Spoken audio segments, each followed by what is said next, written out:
अस्सलामुअलैकुम दोस्तों अज असीं गल करांगे जिला बखर की। जिला बखर पंजाब का आखिरी जिला मगरब वाली साइड ते और दरिया सिंध के किनारे ते आबाद ये शहर है। बहुत ही खूबसूरत शहर है और इसके लोग भी बहुत खूबसूरत ने। मुख्तलिफ कौमां दे नाल ये आबाद शहर बहुत ही कदीम शहर है।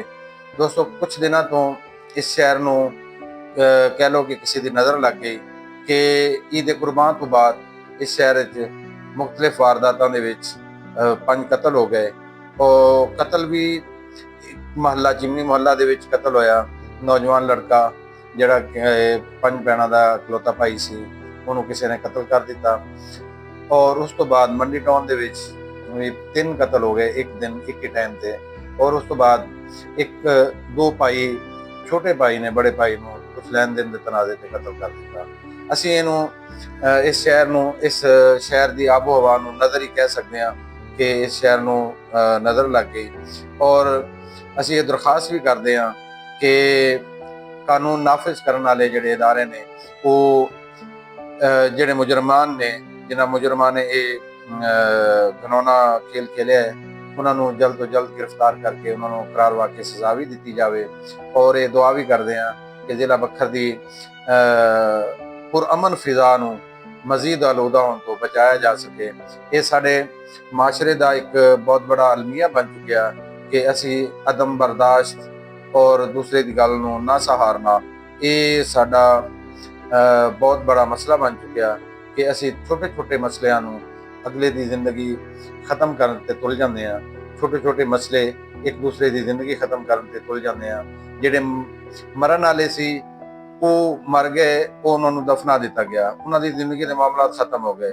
ਲੇਕਿਨ ਜਿਹੜੇ ਉਹਨਾਂ ਦੇ ਪਿੱਛੇ ਬਚ ਗਏ ਨੇ, ਜਿਹੜੇ ਉਹਨਾਂ ਦੇ ਲਵਾਹਿਕੀਨ ਬਚ ਗਏ ਨੇ, ਉਹ ਪੂਰੀ ਜ਼ਿੰਦਗੀ ਇਸ ਦੁੱਖ ਦੇ ਨਾਲ ਹੀ ਜ਼ਿੰਦਗੀ ਗੁਜ਼ਾਰਨਗੇ। ਇਸ ਵਾਸਤੇ ਇਹ ਅਸੀਂ ਕੋਸ਼ਿਸ਼ ਕਰਨੀ ਚਾਹੀਦੀ ਹੈ ਸਾਨੂੰ ਕਿ ਅਸੀਂ ਅਦਮ ਬਰਦਾਸ਼ਤ ਦੀ ਬਜਾਏ ਬਰਦਾਸ਼ਤ ਵਾਲੇ ਪਾਸੇ ਜਾਈਏ। ਸਾਡਾ ਇਸਲਾਮ ਵੀ ਇਸ ਚੀਜ਼ ਦੀ ਇਜਾਜ਼ਤ ਦਿੰਦਾ, ਸਾਨੂੰ ਇਸ ਚੀਜ਼ ਦੀ ਤਲਕੀਨ ਕਰਦਾ ਹੈ ਸਾਨੂੰ ਕਿ हर मुआमला जिहड़ा है वो बर्दाश्त दे नाल और उसनूं एक अच्छी गलबात दे नाल खत्म किया जा सकता है, ना कि दूसरे बंदे की जिंदगी लैके दूसरे बंदे की जिंदगी खो के। हुण जिहड़े 5 कतल होए ने ये समझो कि 5 खानदान कतल होए ने और 5 खानदान जिहड़े ने वो तबाह बर्बाद हो गए ने। असीं इहदी इस शहर दी साडा शहर है बखर, ਅਸੀਂ ਇੱਥੇ ਪੈਦਾ ਹੋਏ ਹਾਂ ਔਰ ਇਹ ਸਾਨੂੰ ਬਹੁਤ ਪਿਆਰਾ ਸ਼ਹਿਰ ਹੈ। ਔਰ ਇਹ ਦੁਆ ਕਰਦੇ ਹਾਂ ਕਿ ਬਖਰ ਦੀ ਆਬੋ ਹਵਾ ਔਰ ਬਖਰ ਦਾ ਮਾਹੌਲ ਪੁਰਸਕੂਨ ਰਵੇ ਔਰ ਪੁਰਅਮਨ ਰਵੇ। ਔਰ ਇਹ ਬਖਰ ਦੋਸਤੋ ਬਹੁਤ ਹੀ ਪਿਆਰਾ ਔਰ ਬਹੁਤ ਹੀ ਖੂਬਸੂਰਤ ਸ਼ਹਿਰ ਜਿਹੜਾ ਕਿ ਅਸੀਂ ਦੁਨੀਆ ਦੇ ਕਿਸੇ ਵੀ ਕੋਨੇ ਤੇ ਚਲੇ ਜਾਈਏ ਸਾਨੂੰ ਬਖਰ ਨਹੀਂ ਭੁੱਲਦਾ। ਮੇਰਾ ਆਪਣਾ ਕੁਝ ਅਰਸਾ ਸਾਊਦੀ ਅਰਬ ਗੁਜ਼ਰਿਆ।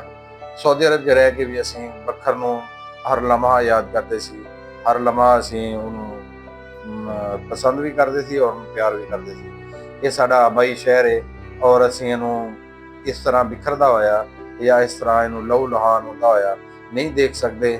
ਲਿਹਾਜ਼ਾ ਇਹ ਦੁਆ ਕਰਦੇ ਹਾਂ ਕਿ ਬਖਰ ਦੀ ਫਿਜ਼ਾ ਜਿਹੜੀ ਹੈ ਇਹ ਪੁਰਅਮਨ ਰਵੇ ਔਰ ਮਜ਼ੀਦ ਇਸ ਤੋਂ ਜ਼ਿਆਦਾ ਕੋਈ ਹੋਰ ਹਾਦਸਾਤ ਨਾ ਹੋਣ।